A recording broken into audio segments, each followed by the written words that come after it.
మొన్న విష్ణు బలవంతం చేస్తే మధ్యాహ్నం టాబ్లెట్ ఒకటి చిన్నది ఉంటే అది ఒకటి వేసుకున్నాను. అది స్లీపింగ్, నిద్రపోవడానికి ఇస్తారు, సహజంగా ఇచ్చేది అది. ఎందుకంటే ఎక్కువ నిద్రపోతే ఏంటంటే యాంగ్జైటీ, ఆందోళన, రకరకాల స్ట్రెస్ ఇవన్నీ తగ్గుతాయి, హ్యాపీగా నిద్రపోతారని అది ఇస్తారు సహజంగా ఎవరికైనా సరే. ఇప్పుడు నేను చెప్పేది ఏంటంటే నాకు ఎలాంటి పిచ్చి లేదు, నేను మంచిగానే ఉన్నాను, మెంటల్లీ స్టేబుల్గానే ఉన్నాను, అన్నిట్లో పర్ఫెక్ట్ ఉన్నాను. అది నువ్వు బంగారు తల్లిలా ఉన్నావమ్మా. నువ్వు ఎక్కడ నీకు అలాంటిది ఉందంటే మేమే కాదు, ఇప్పుడు కొన్ని వేల మంది చూస్తున్నారమ్మా నిన్ను. చూస్తున్న ఏ ఒక్కరు కూడా నువ్వు నీలో ఇది కూడా లేదు, చాలా మెచ్యూర్డ్గా ఉన్నావు. బట్ ఏదో ఒక విషయంలో సఫర్ అవుతున్నావు అనేది నాకు కూడా అర్థమవుతుంది, చూస్తున్న జనానికి సఫర్ అవుతున్నావు అంటే అఘోరమ్మతోనే ఉండాలని నేను అనుకున్నప్పుడు, మీరు గుజరాత్ నుంచి తీసుకొచ్చేది అది ఫస్ట్ టైం అనుకుంటున్నారు, కానీ అంతకుముందు నేను వాళ్ళ ఇంట్లో కూడా ఉన్నాను. అఘోరమ్మతో కలిసి బెల్లంపల్లి వాళ్ళ ఫ్యామిలీ దగ్గరకు కూడా వెళ్ళాం. వాళ్ళ ఫ్యామిలీకి కూడా తెలిసి మేము మ్యారేజ్ చేస్తామని. వాళ్ళు మంచిగా ఓకే ఒకరికొకరు తోడుండన్నమ్మ, నీకు తోడుంటుంది కదా అని చెప్పని దీవించారు. అక్కడ ఉంటే అక్కడ సిగ్నల్స్ ఉండవు, నేను ఫోన్ లిఫ్ట్ చేయాలని చెప్పి విష్ణు అక్కడ బెల్లంపల్లి వాళ్ళ ఇంటి దగ్గరికి వచ్చేసి నన్ను లాక్కెళ్ళాడు. లాక్కెళ్ళిపోయినప్పుడు రైల్వే స్టేషన్లో ఒక వీడియో నేను ఏదో మంత్రా చదువుతున్నట్టు, అది అప్పుడుదే. అది ఫస్ట్. ఈ గుజరాత్కి వెళ్ళింది సెకండ్. నేనేది అది కాదమ్మా. అసలు బేసిక్గా ఏ ఆడపిల్ల అయినా సరే చక్కగా బాగా చదువుకోవాలని ఫస్ట్ ఆఫ్ ఆల్ కోరుకుంటారమ్మా. రెండోది బంగారం లాంటి హస్బెండ్ రావాలి, ఆ హస్బెండ్తో లైఫ్ హ్యాపీగా ఉండాలి. రెండు, బంగారం లాంటి పిల్లలు పుట్టాలి. లైఫ్ ఏంటంటే భర్త, పిల్లోడు, ఇట్లా లైఫ్ హ్యాపీగా ఎలాంటి ఫైనాన్షియల్ ప్రాబ్లమ్స్ లేకుండా సాగిపోవాలి. అప్పుడప్పుడు సరదాగా టూర్లు వెళ్ళాలి. ఇంకా ఏమంటే పిల్లలు పెద్ద అయిన తర్వాత ఆ పిల్లలకి పెళ్లి చేయాలి. ఇది ఏ ఆడపిల్ల అయినా కోరుకునేదమ్మా. హ్యాపీ లైఫ్ కోరుకుంటారు. డబ్బు ఎక్కువ ఉండాలని కూడా కాదు, హ్యాపీ లైఫ్ ఉండాలి. మంచి మొగుడు రావాలి, వాడు నన్ను కష్టపెట్టకుండా, కొట్టకుండా, తిట్టకుండా, నన్ను ఏడిపించకుండా, నన్ను నవ్విస్తూ నన్ను చూసుకునేవాడు కావాలని ఏ ఆడపిల్ల అయినా కోరుకుంటారు. కానీ అందుకు భిన్నంగా మీరు నాకు మొగాడితో పెళ్ళొద్దు, ఒక మంచివాడు, ఒక జెన్యూన్ అయిన ఈ అఘోరి అమ్మతో పెళ్లి కావాలని కోరుకున్నారు అంటే ఆ వైరాగ్యం వచ్చింది సంథింగ్.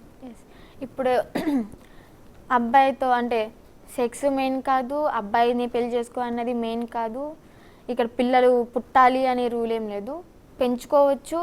మనం ఎవరితో ఉన్నా కానీ హ్యాపీగా వాళ్ళతో ఉండే దాన్ని బట్టి ఉంటుంది, ఎలా బతకాలి అనేది మనం చూస్ చేసుకునే దాన్ని బట్టి ఉంటుంది. నేనేదేమో అది ఓకే, అది నెక్స్ట్ లెవెల్ థింకింగ్ మీది, మీ బ్రాడ్ థింకింగ్, అది తప్పేం లేదు, అది కూడా తప్పేం కాదు, మీ ఆలోచన కూడా కరెక్టే. అలా ఆలోచన మారటానికి ఏదో కారణం ఉంటుందంటున్నా నేను.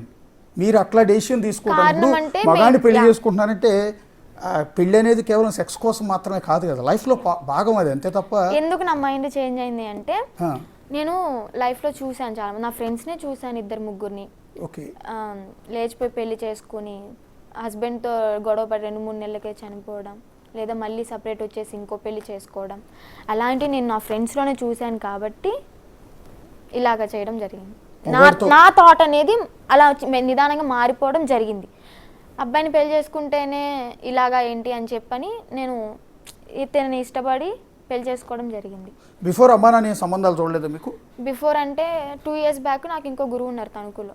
నేను అంతకుముందే అఘోరి దీక్షలో ఉన్నాను. తణుకులో రాజేష్ నాథ్ గురూజీ అని చెప్పి ఉన్నారు. ఆయన దగ్గర గురుమంతుని నుంచి వదిలేశారు, అంతగా కేర్ తీసుకోవడం పట్టించుకోవడం అవేం లేవు.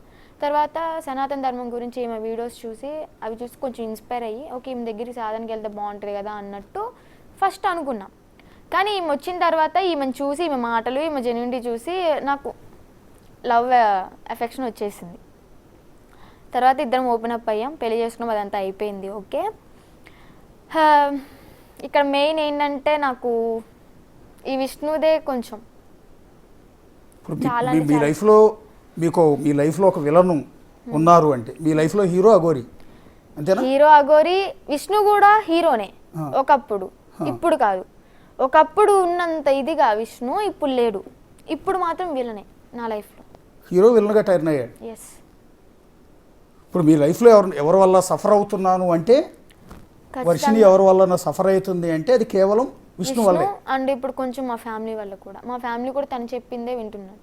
చంపేస్తాం అని చెప్పని రావడం వాళ్ళ నోట్లో నుంచి, అమ్మ నాన్న నోట్లో నుంచి. నా అమ్మ మాట వినకపోతే నేనే లేపేస్తాను నిన్ను. మా మమ్మీ ఈరోజు మార్నింగ్ అన్నారు బస్ స్టాప్లో. ఆమె మాటలు కాదవి. ఓకే తల్లి, కానీ చిన్నప్పటి నుంచి చూస్తున్నాను ఆమె మాటలు ఎలా ఉంటే నాకు తెలుసు, ఆమె మాటలు కాదవి. క్లియర్ గా కానీ నాకు ఇది మీ అర్థమైపోయింది కదా. అమ్మకి నువ్వంటే చాలా ప్రాణం అమ్మ, ఎందుకంటే మన మాటలను బట్టి నాకు అర్థమైంది. అను, రోజు అంటే మా పిల్లలు బిడ్డలతో అన్నాక మాట్లాడి- తల్లిదండ్రులకి ప్రాణం అందులో ఆడపిల్లలు అంటే మీ తల్లి మీ అమ్మగారిని తప్పట్టడానికి లేదమ్మా. అంటే మీరు అన్నట్టు విష్ణు మాటల ప్రభావం పడి ఉండొచ్చు. సరే ఆవిడ కారణాలు ఆవిడకు ఉండవు. మొన్న లైవ్లో చెప్పింది ఏంటంటే విష్ణు దగ్గర మా బంగారం ఉండిపోయిందండి, మా డబ్బులు ఉన్నాయండి, ఒక 2 లక్షల రూపాయలే ఉన్నాయంట మీ డబ్బులు, బంగారం ఉందండి, అవి తీసేసుకుని అతని చేతుల్లో మా అమ్మాయిని అతని బందికానాలోంచి మా అమ్మాయిని మేము కాపాడుకుంటానండి, నేను నా బిడ్డను చదివించుకుంటానండి, ముందు విష్ణు నుంచి నేను కాపాడాలండి అని చెప్పి డైరెక్ట్గా అంది ఆవిడ. ఎందుకంటే మా మమ్మీ ముందు చాలాసార్లు కొట్టాడు కాబట్టి చిన్న చిన్న విషయాలకే, చాలా సెన్సిటివ్ విషయాలు. ఎట్లా ఊరుకుందమ్మా మరి ఆవిడ? ఇప్పుడు మీ అమ్మాయినా మీ మా మమ్మీ నాన్న అడ్డుపడేది, వాళ్ళ రక్త సంబంధం. మా మమ్మీ అడ్డుపడేది. మా అమ్మాయిని కొడతావేంటి, నా ముందు అసలు మా అమ్మాయిని కొడతావు నువ్వు ఎవడివి, మా మమ్మీ తిట్టేసింది ఓపెన్ అప్గా. ఆవిడ కూడా తిట్టేవాడా? అది మాట వినకపోతే ఏం చేయాలి అది ఇది అని చెప్పని మీదకి వచ్చేవాడు. మొన్న నాకు తెలిసింది ఏంటంటే మమ్మీ అంత ముందు దాకా మీడియా ముందుకు రాలేదు, నేను వెళ్ళిపోయిన దగ్గర నుంచి సడన్గా వచ్చింది. మా మమ్మీని చూసి ఇవన్నీ వాచిపోవడం వల్ల నేను గమనించాను మా మమ్మీని కొట్టారు. అది తర్వాత నాకు తెలిసింది. మీ మమ్మీని ఎవరు కొట్టారు? హర్ష అన్నయ్య విష్ణు ఇద్దరు కలిపి కొట్టారు. అందుకే మా మమ్మీ నిజాలు ఏం చెప్పలేదు, వాళ్ళకి అనువైనట్టు చెప్పింది. ఈ ఎపిసోడ్లో ఇప్పుడు హర్ష మీ సొంత అన్నయ్యమ్మా? సొంత అన్నయ్యే, కానీ ఫుల్లీ ఇన్ఫ్లుయెన్స్డ్ ఎవరు అంటే హర్ష అన్నయ్య. మీ సొంత. ఇప్పుడు మీ అమ్మకి ఇద్దరు, నువ్వు మీ అన్నయ్య ఇద్దరు అన్నయ్య పుట్టారు. నేను. హర్ష నువ్వు కదా, నువ్వు గుజరాత్ నుంచి మిమ్మల్ని తీసుకురావడానికి హర్ష కూడా వచ్చాడు కదా. వచ్చాడు. ఇప్పుడు హర్ష ముందే నిన్ను పడేసి కొట్టాడు అతను? పడేసుకోవట్లేదు, తను అసలు టచ్ చేయలే నన్ను గుజరాత్ లో. హర్ష కాదమ్మా, విష్ణు. ఇక్కడ కొట్టలే, నేను ఉజ్జయిన్ హోటల్ రూమ్ లో కొట్టాడు. అదే అప్పుడు హర్ష పోలీసుల ఉన్నాడు ముందు పక్కన? కొట్టలేదు. ఉన్నాడు. తోడబుట్టిన చెల్లెలు ఎవడో బయట వ్యక్తి వచ్చి అంత దారుణంగా కాళ్ళతో తంతూ కొడుతూ ఉంటే కొట్టేటప్పుడు ఉన్నాడు. సొంత తోడబుట్టిన రక్త సంబంధి కూడా మీ అన్న ఏమల్లా? ఏమనలే. అక్కడ భవానీ అని చెప్పి ఒక అమ్మాయి వచ్చింది కదా తీసుకురావడానికి, తను ఆపింది ఏ మాటకి మాట, కొట్టకు విష్ణు అని తను ఆపింది. మా అన్నయ్య మీరు అనలేదా అన్నయ్య నువ్వు నేను నీ చెల్లెలు అన్నయ్య నువ్వు నన్ను అతను నేను కొడుతుంటే? ఆర్టీవీలో లైవ్ లో ఉన్నప్పుడే అన్నాను, నువ్వు నా మీద ఇంత నెగిటివ్ గా చెప్పి ఇంత చండాలంగా మాట్లాడావు, నువ్వు సొంత అన్నయ్య అని చెప్పుకోవడానికి నాకే సిగ్గుచేటుగా ఉంది అని చెప్పని లైవ్ లో అనేసా.